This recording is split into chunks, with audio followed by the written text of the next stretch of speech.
what's really good is that we've been through this, right? So it's not new to folks. We are going to have some additions. So the protocols we had last year, we're going to have the same as this year, but the additions will be is we're requiring everyone to wear a mask. You have to wear a mask going to the bus.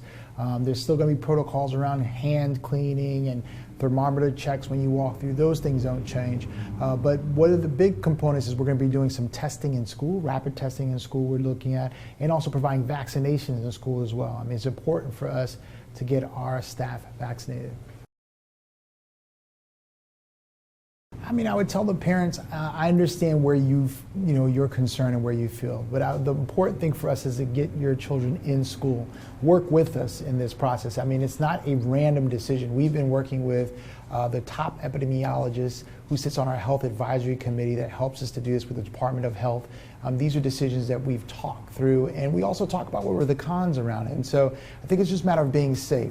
I know that people are in different places around this, but just work with us to do that. I mean, the big thing is that we get kids back in school, we provide safety for everyone, and then we kind of work through that to have a great year.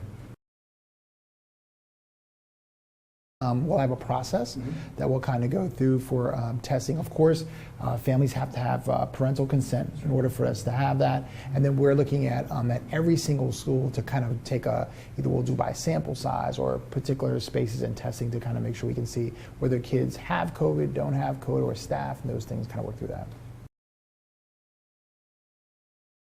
Well, one is I would love for you as parents to get vaccinated, because even you as a parent, if you're not vaccinated, can put your child at risk.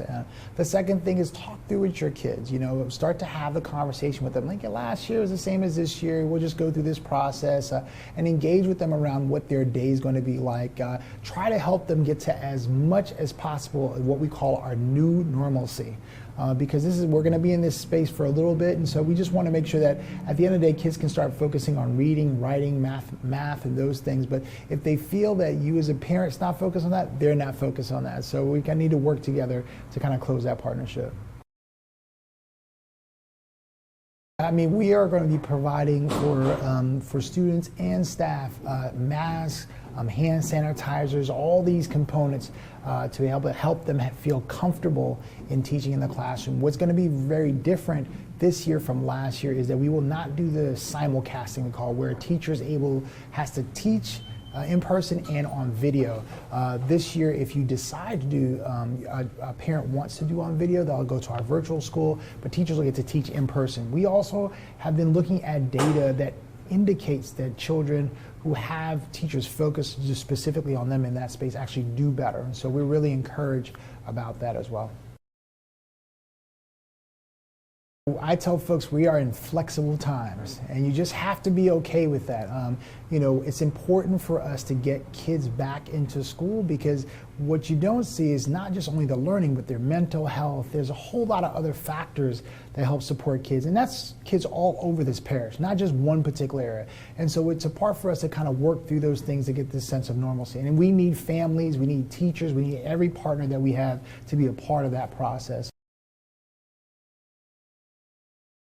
So ICARE'S role is, you're exactly right. We remain the prevention program for our district. We are a prevention program, but we have addressed some of those social emotional needs in our schools.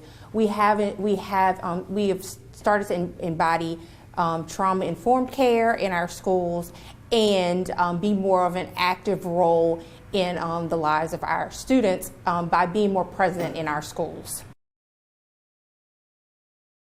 There will be somebody on campus. It may not be an ICARE specialist, but it may be a social emotional specialist. It might be a social worker. So we have really amped up our response so that we are there for students, but that somebody is there always. Of course, they have the school counselor who's there. We have relieved school counselors from some of their duties that were once their duties.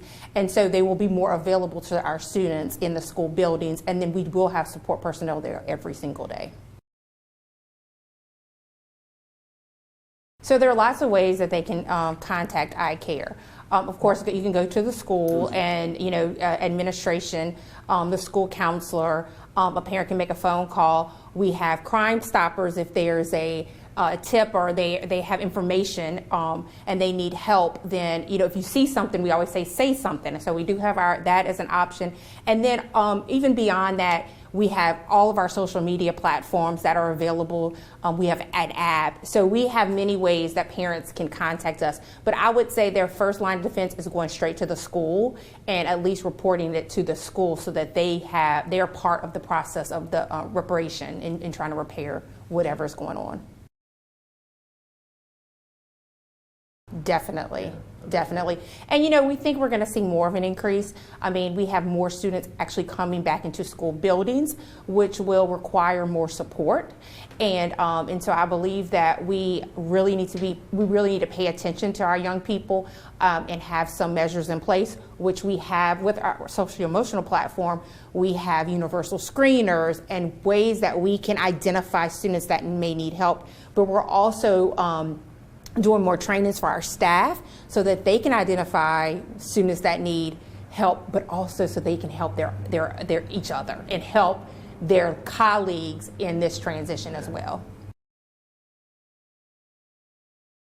We know that if our students are not mentally well, they will not perform academically. They will not perform at their highest academic performance. So we know that we have to have our students in a place where they feel where their mental health is in a place where they feel well. And so that is one of our goals, is to make sure that we're identifying those kids that do need help, because they might not even know that they need support and help, but identifying those kids and getting them to a place where they can perform at their highest level academically.